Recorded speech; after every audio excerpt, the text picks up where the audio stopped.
আসসালামু আলাইকুম এভরিওয়ান, কেমন আছেন সবাই? আশা করি আল্লাহর রহমতে সবাই ভালো আছেন। তো এই খুবই সুন্দর একটা কেক নিয়ে আসলাম, আর এই কেকটা অরিন তৈরি করেছে, আর এত সুন্দর হয়েছে, আর খেতেও খুবই সফট ছিল।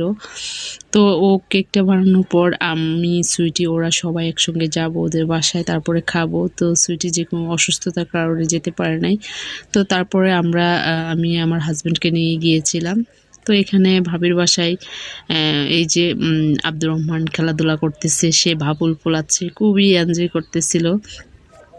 তারপরে ভাবি কিছু নাস্তা নিয়ে আসছিল, এটা হচ্ছে চিকেন পাকোড়া। তো আমরা সবাই মিলে একটু চিকেন পাকোড়া খাচ্ছি, আর অরিন বলতেছে যে আন্টি কেকটা আপনি নিজেই কাটেন।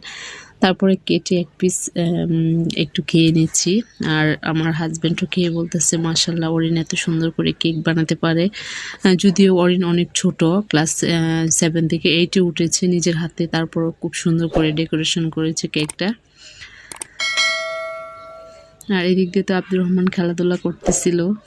তো আর আমার হাজব্যান্ড প্রথমবার অরিনদের বাসায় আসছে, তো ওদের এই নতুন বাসায় আসলে যাওয়া হয় না সেভাবে। তো বাসাটা অনেক বড়, অনেক খুবই সুন্দর অরিনদের বাসা। আর আব্দুর রহমান তো আঙ্কেলের সঙ্গে খুব সুন্দর করে খেলাধুলা করতেছে, অনেক গল্প করতেছিল, আর পুরাটা বাবুল ফোলাতে যেয়ে সবগুলা ফেলে দিচ্ছে। তো সব মিলিয়ে খুব সুন্দর সময় কাটিয়েছি, সেটা অবশ্যই ফ্রাইডে ব্লগ ছিল।